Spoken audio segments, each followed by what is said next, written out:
초소의 휘장을 아끼지 말고 널리 펴라. 너희 줄을 길게 하고 말뚝을 견고히 하라. 이런 말씀이 들어있습니다. 이 말씀은 하나님께서 선지자 이사야를 통해서 이스라엘을 향해서 이루실 일의 준비에 대해서 말씀하시는 겁니다. 주님의 백성들이 포로의 시기와 황폐한 날이 다 지나간 후에 다가오는 풍성한 회복에 대비해야 할 일이 있었습니다. 바로 그것은 하나님의 자녀들이 모여서 경배하는 그 예배 처소를 더 넓게 확장하는 일이었다고 하는 것입니다. 그래서 장막들을 넓히라 그런 것입니다. 또한 휘장도 아낌없이 펴야 했고 또 말뚝을 견고히 했어야 했다는 것입니다. 이와 같은 일들을 한마디로 한다면 시온의 확장 공사라고 볼 수 있습니다. 현대는 도로 확장으로부터 시작해서 사람들이 사는 주택의 확장에 이르기까지 예전에 비해서 모든 것이 좀 넓혀져가는 시대가 아닌가 생각이 듭니다.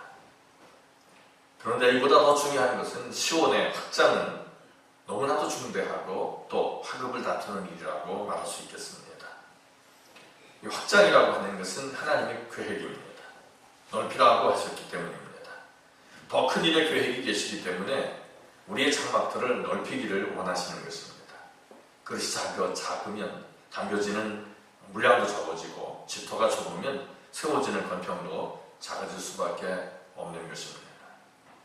하나님께서는 많이 주시려고 하지만 오늘날 우리들의 믿음의 장막들을 넓히지 않고 있기 때문에 하나님의 크신 뜻이 지연되고 있다고 보겠습니다. 부활하신 주님은 너희는 가서 모든 족속으로 제자를 삼으라 라고 말씀하셨습니다. 또한 땅끝까지로 내 증인이 되라고 하셨습니다. 그리고는 눈을 들어 밭을 보라. 곡식이 휘어져 추수하게 됐다라고 말씀하셨습니다. 이제 우리 교회도 지역을 품는 교회로 선교하는 교회로 우리의 장막터를 넓혀야 할 줄로 믿습니다. 우리는 복음을 모르는 심령들에게 복음의 씨를 뿌림으로 온 땅을 하나님의 나라로 부풀게 하는 사명을 감당해야 할 것입니다. 오늘 본문은 정복을 통한 국토 확장을 말하는 것이 아닙니다. 국경을 넘어서까지 평화적 확장과 복음적 정복을 계획하신 것으로 봅니다. 그래서 주님의 나라는 이 세상이 아니라 바로 하늘이라고 말씀하시는 것입니다. 신앙적 공동체는 정치적 침략으로서 영토 확장은 아닙니다. 다만 천국의 보화를 나누는 사랑의 실천운동을 확산시키는 것이 바로 신앙적 생활 공동체의 장막터를 넓히는 그런 일이라고 보겠습니다. 예루살렘 마가의 다락방에서의 급하고 강한 바람같이 그리고 불의 혀같이 갈라지는 성령의 역사는 소아시아 여러 교회를 만들도록 무섭게 확장되어져 나갔습니다. 이것은 바로 시온의 장막터를 넓힌 것으로 우리는 이해됩니다. 이제 이렇게 외적인 어떤 교회뿐만이 아니라 우리 자신의 옹색한 심령의 장막터로부터 시작해서 교회 전반적인 분야에 이르기까지 주저하거나 인색함 없이 장막터를 넓혀야 될 것으로 믿습니다. 그리고 이것이 땅까지 복음이 증거되도록까지 우리는 계속되어야 할 것입니다. 이제 우리 마음의 심령의 문도 열어야 할 것으로 합니다.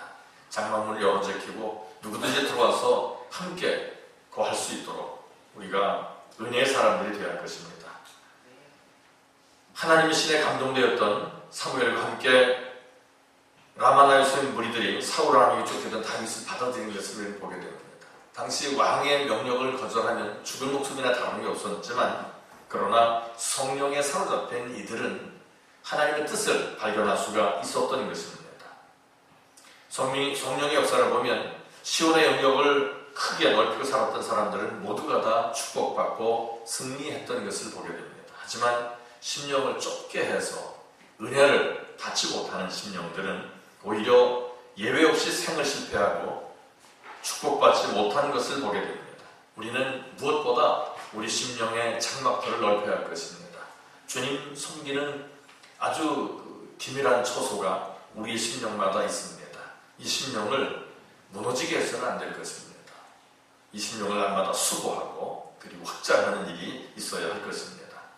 아브라함은 조카 롯에게서 이렇게 말씀을 하면서 양보하는 것을 보게 됩니다. 내가 우하면 나는 좌하고 내가 좌하면 나는 우하겠다. 이것은 그의 심령의 그 시온의 영역이 넓게 확장되어 있었기 때문에 양보할 수 있었다라고 볼 수 있겠습니다. 하지만 그는 조카로서에게 모든 것을 양보했지만 그가 종횡으로 나아갈 때마다 그 땅들은 그의 것이 되었고 하늘의 별처럼 많은 자손의 축복을 받았던 것 우리는 창세기 14장을 통해서 볼 수 있습니다. 다윗은 믿음의 장막터를 넓혔습니다. 그래서 골리앗도 물리칠 수 있었습니다. 또한 자신을 죽이려고 쫓아다니는 사울 왕이 굴 속에 깊이 잠들어 있거나 또 화장실에서 볼일을 볼 때 이제 그의 옷을 베면서 표정만 삼았을 뿐 왕을 죽이지 않았습니다. 이것은 그의 심령의 시온의 영역이 넓었기 때문이라고 우리는 이해되는 것입니다. 후일 하나님께서 그를 축복하셔서 이스라엘 왕이 되게 하셨습니다. 하지만 장막터를 넓히지 못하고 시온의 땅을 빼앗기고 살던 가인과 같은 사람은 그 친동생 아벨을 시인해서 시기하면서 죽이더니 그만 저주받게 됩니다. 롯이 삼촌을 제끼고 당시의 기름진 땅인 소돔과 고모라 성을 취해서 아브라함을 향하여 옹색한 마음으로 장막터를 넓히지 못하더니 소돔 성이 불탈 때 그는 쫓겨나고 맙니다. 그리고 사랑하는 아내를 잃고 모든 재산을 그만 뒤로 하고 말았습니다. 사울왕 역시 그렇습니다. 왕이면서도 심령의 장막터를 넓히지 못했습니다. 그러니 악신이 부리는 영역만 넓어져서 결국에 하나님께로부터 저주받은 바는 그런 심령이 되고 한날의 아들들과 함께 몰살하고 마는 것입니다. 아나니아 삽비라도 재물의 눈이 어두워서 밭을 판 돈을 숨겼습니다. 팔았거나 팔지 않았거나 자신들의 것이었지만 하나님의 교회에 그가 거짓말하면서 부부가 한날 같은 장소에서 교회 앞에서 절명하고 맙니다. 시온의 구역을 확장하지 못하고 사단의 지배받아 불신이 팽창되면 멸망할 수밖에 없음을 우리에게 알게 하는 내용들입니다. 하지만 시온을 확장하는 신앙의 사람들은 항상 승리와 축복이 뒤따르게 되었다는 것을 우리는 이제 간접 경험으로 얻게 되면서 우리의 남은 날들이 심령의 시온을 확장함으로 하나님 크시는 종으로 충만히 받는 은혜가 있게 되길 축복합니다. 확장의 유일한 길이 있다면 희생입니다. 우리 주님께서 아끼지 말라고 오늘 본문을 통해서 말씀합니다. 밀알 하나 이 땅에 떨어져 썩으면 많은 것을 맺는다라고 하셨습니다. 이삭은 당시에 농사져서 100배나 이렇게 재산이 불어났다고 말씀하는데 더 많이 오를 수도 있죠. 예를 들면 수수 같은 경우에도 100알 이상 달리기도 합니다. 그런데 조 같은 경우는 헤아릴 수 없습니다. 아마 좁쌀 그 마디 하나 띄워가지고 헤아리신 분 없을 겁니다. 그 작은 씨앗들이 한 알에서 어마어마하게 나옵니다. 아마 좁쌀을 심었다 그러면 몇 천 배 이상의 소득을 거두지 않았겠나 그런 생각을 해볼 수 있습니다. 이런 모든 것들은 우리에게 뭔가를 알게 하시는 하나님의 섭리가 깃들어 있는 줄 믿습니다. 순교자의 피가 교회의 씨가 되었음을 우리는 잘 알고 있습니다. 스데반이 죽기까지 충성한 희생은 사울의 양심의 가시가 되어 그를 계속 찔렀던 것을 우리는 보게 됩니다. 이제 가족들 중에서도 예수 믿지 않는 사람도 있을 것입니다. 그들에게 양심을 찌르는 가시가 될 수 있는 것은 우리의 믿음 안에서의 선한 삶인 줄 믿습니다. 항상 진리대로 살아감으로 어둠에 있는 백성들의 양심을 찌를 수가 있어야 합니다. 후일 주의 성령께서 역사하실 때 모두가 회심하여 은혜의 나라를 회복하게 될 줄로 믿습니다. 핍박당하는 공동체는 이상하게 자기 증식할 수 있는 신비한 능력이 있습니다. 그 어떤 그 모멘님 보니까 남편이 그렇게 신앙적 핍박을 당할 때는 신앙이 날로 성장하더니 남편이 함께 교회 다니면서 오히려 더 침체되어져 가는 것을 봅니다. 그 남편의 신앙이 앞서고 그 여자는 오히려 후퇴하게 되는 이런 것을 본 적도 있는데 핍박당하는 공동체가 자기 증식에 아주 신비한 능력이 있음을 확증하는 것이라고 우리는 볼 수가 있겠습니다. 그러니 우리가 이 땅에 살아가면서 무조건 잘 되는 것만 이야기하기 전에 차라리 그리스도 안에서 고난도 기꺼워할 수 있는 그래서 고난이 내게 유익이다라고 하는 아름다운 고백이 있어지기를 축복합니다. 아멘. 그리스도께서는 이 땅 위에서 하나님의 뜻을 펴시고 시온을 확장하시기 위해서 몸도 아낌없이 이제 찢으셨습니다. 그래서 이것을 성경에서는 휘장을 찢으신 것처럼 묘사하고 있습니다. 농부가 땀을 아끼지 않고 흘릴 때 추수 열매는 당연히 많아지게 되는 것이고 부모들이 눈물을 아끼지 아니하고 자식들을 위해서 기도할 때 자녀들의 축복은 보장되는 것인 줄 믿습니다. 뿐만 아니라 이 땅의 순교자들이 피를 아끼지 아니하였으므로 해서 교회가 확장되어 온 것을 우리가 잊어서는 아니 되는 것입니다. 오늘날 교회가 부흥되지 못하고 확장되지 못하는 것은 희생이 결여되어 있기 때문에 그렇다는 이런 것을 우리가 잘 깨닫고 우리도 희생할 수 있고 헌신할 수 있어야 할 것입니다. 어느 교회에 보면 권사님 한 분이 계셨는데 수년 동안 이제 복음을 전했습니다. 그래서 참 많은 신령들을 그리스도 앞으로 인도했는데 어느 날 갑자기 이사를 하겠다고 목사님께 말씀드렸습니다. 아니, 권사님이 왜 또 갑자기 이사를 하시느냐고 하니까 이제 이 지역에는 복음 전할 대상자들이 없어서 복음을 전하려고 다른 지역으로 이사하려고 합니다. 그래서 이제 목사님의 허락을 받았는데 그렇게 교회 떠난 것은 아니고 한 교회를 섬기는데 지역을 옮겨가면서까지 복음을 전하더라 하는 그런 내용을 전달받은 적이 있습니다. 오늘날 육신적인 삶의 이유 때문에 이사 다니는 우리들과 비교해서 볼 때 영적인 이유 때문에 이사해서 하는 그 권사님의 삶은 얼마나 자랑스럽고 상받을 만한 일인지 모를 것입니다. 자기 위해 사는 자가 없고 자기 위해 죽는 자도 없도다. 우리가 살아도 주를 위해 살고 죽어도 주를 위해 죽나니 그러므로 사나 죽으나 우리가 주의 것이라고 한 사도 바울의 말씀이 걸맞는 그런 권사님이라고 보겠습니다. 희생을 지불하지 않고 되는 일은 없을 것입니다. 희생이야말로 확장의 길이고 방법이 될 수밖에 없습니다. 모든 일들이 희생하는 것만큼밖에 이루어지지 않는다고 하는 사실을 우리는 확실히 믿어야 할 것입니다. 어떤 분들 보면 일을 하지 않고 많은 재산이 생기기를 원하는데 그렇게 생겨지는 것들은 죄가 깃타서 골치 아픈 일들이 벌어진다는 것을 역사가 증명하고 있음을 알면서 땅을 흘린 만큼의 수고와 소산으로 우리가 배불릴 수 있다면 하나님 앞에 언제든 감사해야 될 것입니다. 사도 바울의 희생적인 봉사적인 삶은 3차 전도 여행을 거치면서 수도 없이 많은 교회를 세우게 되었습니다. 이 땅에 하나님의 뜻을 이루기 위한 시온의 확장 운동을 바로 전도라고 말할 수 있는데 우리들의 적극적인 희생과 헌신 그리고 마음을 찢는 기도를 통해서만이 이루어질 수 있음을 우리는 믿어야 할 것입니다. 북미 일대 사는 고기 가운데 연어라고 하는 것이 있습니다. 물론 우리나라도 연어가 회귀하는 이런 어종으로 보는데 매월 2월을 전후해서 산나를 하고 부화하게 되는데 그 부화한 새끼들이 그 척박한 곳에서 뭘 먹고 사느냐 하면 살아나고 난 뒤에 그 어미들이 죽으면 그 죽은 시체를 새끼들이 뜯어먹으면서 장성하게 된다고 합니다. 이와 같은 현상을 여러 곤충들에게서도 볼 수 있는데 그 중에 특히 대표가 거미라고 합니다. 우리는 거미 하면 아주 혐오스러운 그런 곤충으로 보는데 거미가 있는 지역은 청정 지역이라 합니다. 그러니 거미 있는 것을 싫어하지 마시고 네 집에 들어갈 때 거미가 있으면 이곳은 청정한 집이구나. 그렇다고 해서 거미줄 늘어뜨리는 집은 별로 환영받지는 못할 것입니다. 어쨌든 거미도 새끼를 낳으면서 죽는다고 합니다. 그러면 이제 그 새끼 거미는 어미 등에서 달라붙어 그 어미 살을 파먹는다고 합니다. 그러면서 성장해 나아가는 이 이야기들은 사람에게서도 크게 벗어나지 않습니다.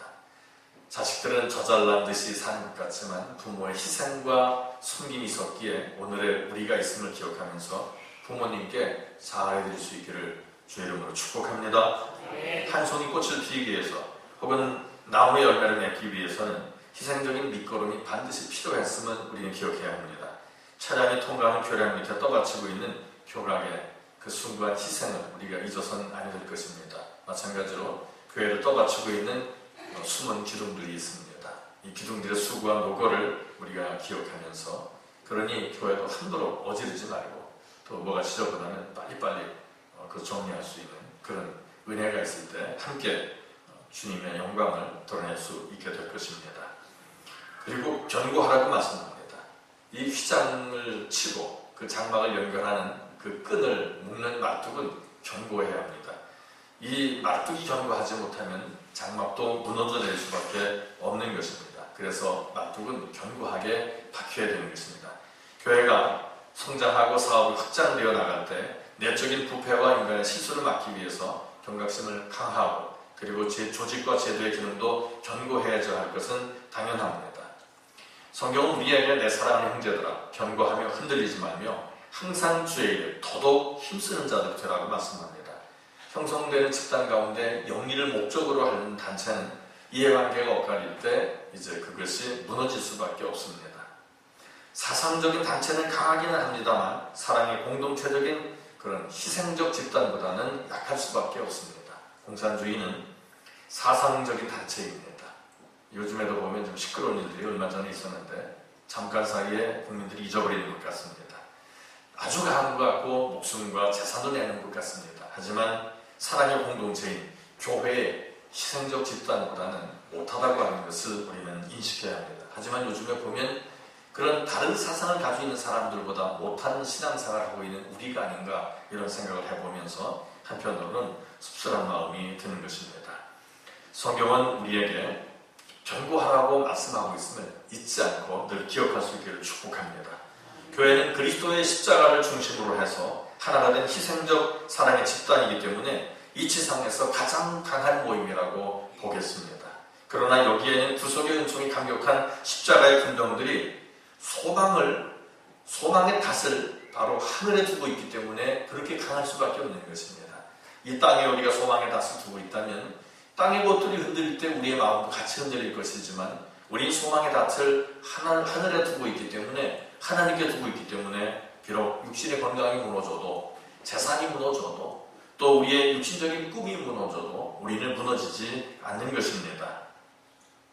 12제자 그룹에서 가룟 유다는 이탈되어 나갔습니다. 그러나 하나님의 일은 언제나 반드시 이루어지는 일이기 때문에 이제 그 이탈되어져 나간 12제자 중 하나 대신에 마띠아를 보충해서 12제자가 아름답게 형성되어져 가는 것을 봅니다. 교회에서 자기가 없으면 뭐 일이 안 되어갈 것 같지만 그러나 그렇지 않습니다. 하나님께는 숨겨둔 7천인의 용사가 있다는 것을 항상 기억하면서 이제 버림받거나 유기되는 존재가 아니라 주님 앞에 쓰임받고 인정받는 아주 귀한 주님의 백성들이 되어야 할 것으로 믿습니다. 흔들리지 말아야 합니다. 어디 소속되어 있든지 사람의 말에 의해서 흔들리면 그 심령은 주님 나라에서도 인정받지 못한다고 하는 것을 후일에 경험하게 될 것입니다. 마띠아가 맡은 직분은 감독이라고 하는 아주 크고 훌륭한 그런 내용이 들어 있습니다. 마찬가지로 교회에서 허락되는 이런 직분들은 성직입니다. 거룩한 직분이다라는 인식이 있어야 합니다. 뭐 집사설이라고 해서 함부로 대할 게 아닙니다. 권사, 안수집사, 장로 이런 직분들을 헌신짝처럼 버리는 사람들이 있는데 결코 그래서는 안 됩니다. 세상이 감당할 수 없는 거룩한 직분입니다. 이 성직을 사모하는 마음이 있어야 합니다. 안수집사 되지 못한 분들은 안수집사의 직분을 사모하면서 기도하고 그만큼 더 열심히 섬겨야 하고 권사도 마찬가지입니다. 잘 섬기면서 사람들 심령 속에서 저분은 우리 교회 권사나 진대 없다. 그래서 투표할 때 표가 많이 나올 수 있도록 우리는 아름다운 섬김이 있어야 할 줄로 믿습니다. 우리가 맡은 직분은 천사도 흠모하는 것이라고 성경이 말씀합니다. 이렇게 귀한 성직이기 때문에 굳게 잡아서 그 멸류관을 빼앗기지 않도록 우리는 흔들림 없이 잘 감당할 수 있어야 할 것입니다. 우리 모두가 교회의 장막터가 넓어지고 그리고 휘장이 아낌없이 크게 쳐질 수 있도록 말뚝을 견고히 박아야 되는데 먼저 우리의 심령의 그 장막을 넓혀야 할 것으로 믿습니다. 좁은 심령에는 좀 넓히고 그래서 우리 주님께서 인정하실 만한 그리고 우리 주님이 우리를 통해서 일하심으로 주님의 영광이 어두운 세상을 향해서 펼쳐져 나갈 수 있는 그 은혜로운 하나님의 자녀들이 되어야 할 것입니다. 우리 주님은 오늘 본문을 통해서 말씀하십니다. 내 장막터를 넓히라. 내 초소의 휘장을 아끼지 말라. 너희 줄을 길게 하며 너희 말뚝을 견고하게 하라. 주님 말씀하십니다. 이 말씀처럼 심령의 장막이 넓혀지면서 삶의 영역에 주의 크신 은혜로 하나님의 나라 건설 확장하는 일에 아름답고 크게 쓰임받는 복된 주의 자녀들 될 수 있기를 주님의 이름으로 축복합니다. 아멘. 기도합니다. 거룩하신 아버지 감사합니다. 우리 이승리 주의 은혜인 것을 저희들이 믿습니다. 뿐만 아니라 지금까지 우리를 돌아본 부모들, 형제들, 친지들이 있습니다. 또한 우리의 신앙이 성장하기까지 우리를 도운 교우들이 있고 구역장들이 있으며 또 교회에 성직의 직분을 가진 사람들이 있습니다. 주님, 사랑하는 주의 자녀들과 더불어 함께 시온의 장막터를 넓혀갈 수 있는 저희들이 되도록 은혜 위에 은혜를 더하여 주시옵소서. 아직도 주님을 알지 못한 어둠 속에 있는 백성들을 주님 앞으로 인도하며 저들의 심령에도 시온의 장막터를 세우고 확장하는 일에 저희들이 희생할 수 있도록 섬길 수 있는 은혜를 더하여 주시옵소서. 주 예수님 이름으로 감사하며 축복하며 기도 올립니다. 아멘.